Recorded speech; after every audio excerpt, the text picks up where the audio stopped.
Well, it's the 20th anniversary of 9/11, which is being commemorated today in New York. And of course, I would also point out that it's also the day that I guess officially the new Taliban and Al Qaeda government of Afghanistan can now declare victory over the United States. An interesting way to celebrate this day, which is supposed to be a day where we remember what happened, and presumably we're supposed to act appropriately to make sure that something similar doesn't happen again, at least in our lifetime. Instead, presumably it's a little bit, I think, of a bit sorrowful, I would say, compared to what it would be normally. I mean, of course, the current administration had hoped to use this day to celebrate the end of the war. Wars can end, of course, in two ways: victory and defeat. And I suppose he chose the way of defeat. So, at any rate, with the new interior minister, which in those countries means like head of police and stuff, not like wildlife and forests, is actually a person who has a $10 million bounty on his head from the FBI for terrorism. So, at any rate, that's how we end up celebrating our 20th anniversary of 9/11. $1 trillion spent in Afghanistan. 2,500 troops killed, about 20,000 physically maimed. Who knows how many psychologically impacted. And the result is the Taliban has all the weapons that we provided to the Afghan army, and pretty much dominates the country, other than the rearguard resistance in the Panjshir Valley, which I wish them the best. I don't know if they don't get any aid from somebody, they're probably going to be in some real trouble, though.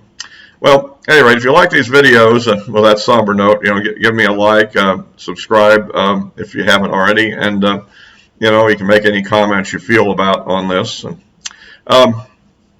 So, like I said, going forward here, I'm just reminded of a lot of things that have happened in this whole deal. One thought that crossed my mind is the sheer incompetence of the deep state to have allowed this thing to have happened in the first place. I mean, the various intelligence that we had, of course, and never correlated it before the attack actually occurred. I was reminded of the Able Danger story back after 9/11, in which Lieutenant Colonel Schaefer came forward, I guess, with some stories about the fact that they knew who this Atta, the hijacker, was on their study, and apparently the result of it was that the intel community blocked the congressional hearings to get him to testify, and I think he was eventually stripped of his security clearance and career ended.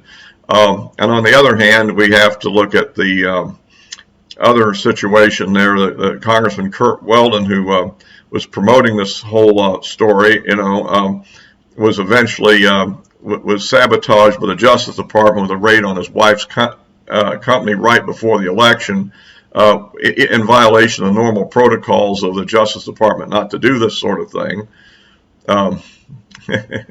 Which you kind of get the feeling that there was a cover-up here, and there's probably a cover-up of a lot of things.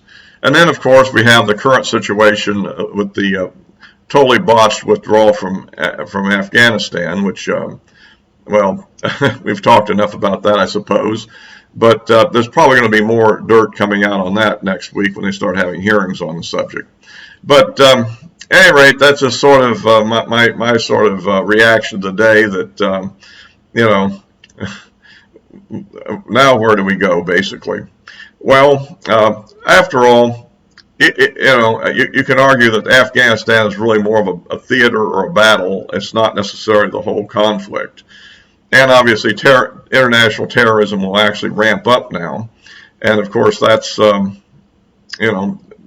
it may be a while before anything really comes of it, because one thing, these plots generally take a while to materialize.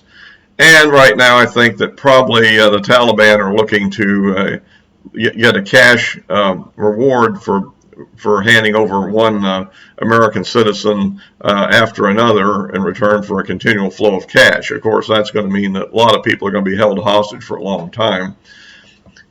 in order that they can get the most cash they possibly can get out of it, which of course will be justified not as ransom but as humanitarian aid, which will probably then be diverted to stuff that's very unlikely to be humanitarian in nature. But so it goes.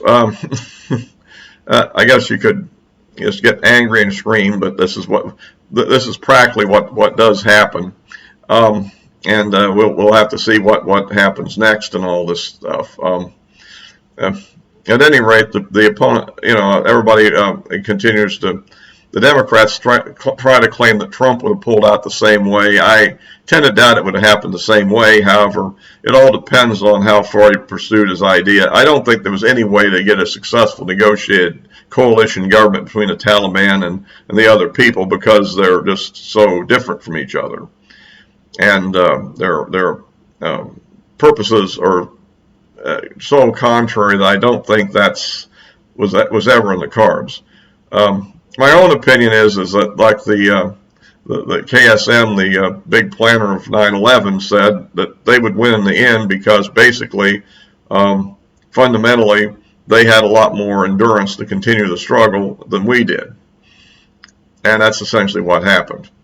And, of course, part of the problem was the wrong tactics. I mean, my own opinion is, since this thing in Afghanistan was doomed to fail from the beginning, why even do it? Was kind of where I was always at on the subject back in 2001. Drawing on my own knowledge of Vietnam and also the Israeli efforts in southern Lebanon, I just kind of concluded that this was not likely to be a fruitful exercise trying to actually change the nature of Afghanistan. And so I would have preferred, of course, what I call, going in a lot harder to begin with in order to put up more troops in there early on to try to catch bin Laden and as many al-Qaeda as possible, and then basically standing down and not trying to run the country, but just dealing with various indigenous elements and trying to keep the pot stirred, so to speak, and use that for intelligence and the like. Of course, I would point out that one of the problems we had in the whole thing was the situation that it was a landlocked country, and we had to rely on regimes that were not 100% our friends in order to have access to it in a practical way. I mean, Pakistan most notably. And of course, there you had a situation which was long in the making.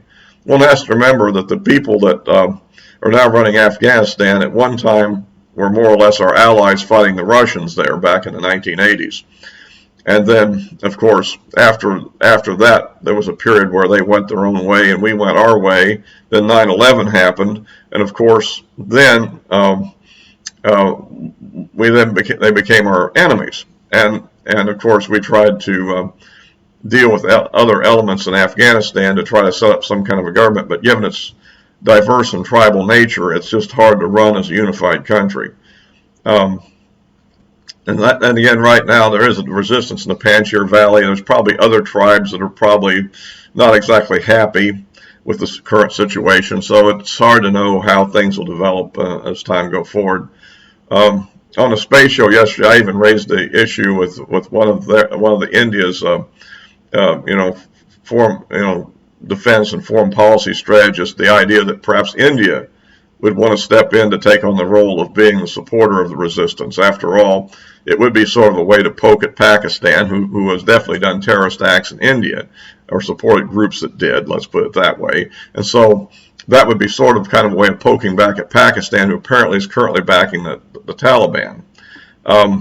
In fact, that was always the problem we had there, is that Pakistan always served as a sanctuary. And from my point of view, Pakistan's real game was the following. The longer the war went on, the more aid money they got from the United States. So, since our real land bridge to our own troops when we had large forces in Afghanistan was, of course, basically the road through Pakistan. And so we were providing them aid to sort of buy that access. At the same time, Pakistan was helping the terrorists out in order to keep us engaged. And I think the other aspects I mentioned in previous videos, obviously, it's better to have the terrorists up in Afghanistan than in your own country. kind of a way to divert them, if you will. At any rate, I've kind of rambled on about this subject, but I just really do feel this is kind of a somber way to celebrate 9/11 with them crowing over there about their victory and probably planning the next move. Of course, the alternative to going into Afghanistan, would have been to harden our own country better. After all, I mean, if we were very much more rigorous about who came into the country, if we had really tight border security, tight enforcement of immigration laws, and so forth, we probably could defend ourselves in that way just as well as using an offensive type defense, which we did use, trying to basically go over there and keep our foot on them. But given the current open border situation, which basically has been perennial, I mean, while President Trump did succeed in slowing it to a trickle before he left office, it's now the spigot is fully open, and just about anybody can get into the country now if they're clever enough and want to walk across Mexico. I would suspect terrorists, being a little bit more funded, might not have to walk that far. I mean, they probably can reach a jump-off point somewhere much closer to the border than walking all the way through Central America. I mean, but that's just kind of a guess, but I'm not expert on how they might do it, but I suspect they would find a way. Whether they choose to do this or whether they choose to do something else is another question. But obviously our security situation is really not that good. There's a lot of discussion also, of course, about other aspects. The derivative, of course, of 9/11 was the Iraq War, which really wasn't directly connected with it. I mean, the only connection was that the country was kind of in a mood to take on bad guys wherever they were. But we all know that the real motives of getting into the Iraq War were largely over oil and getting rid of Saddam Hussein so that we could presumably have better relationships with Iraq. However, in practice, again, what we managed to do is kind of create a new quasi-ally for Iran rather than actually do a whole lot to gain for ourselves. I guess it probably did increase the oil supply a little bit. At the same time, now we have an administration that seems to be trying to diminish our own domestic oil supply with some grandiose idea of a zero carbon future, or what do they call it. But anyhow, that's a whole other side story that I'm not going to get in today. But that's kind of the way I see our I guess it is good to remember that, though, that on 9/11, the individuals, rather than the people at the top, did perform quite heroically in trying to rescue people and selflessly put themselves at risk to do so. And in that sense, I guess the people themselves can honor the day, and that makes sense. But at the same time, I think we should be really annoyed at the people at the top and their machinations at times.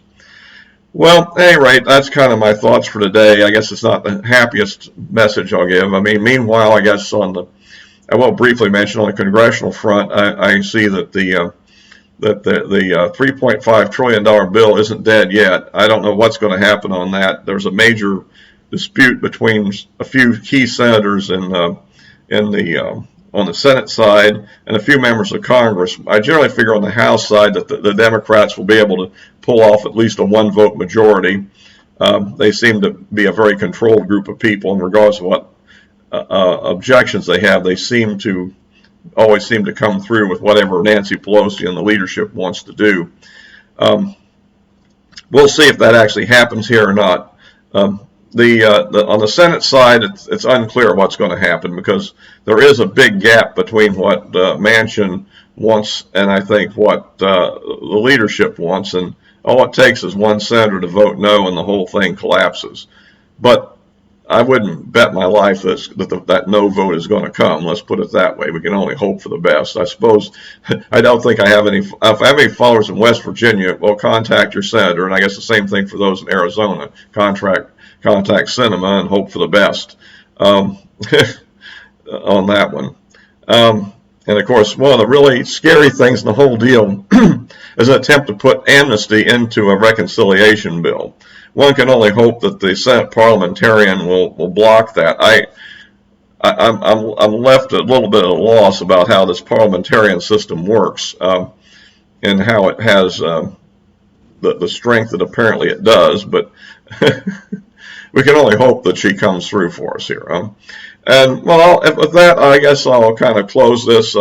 Remember, you can follow me more day to day on social media, and the links are below in the description below. And we'll hopefully have a more upbeat message another day.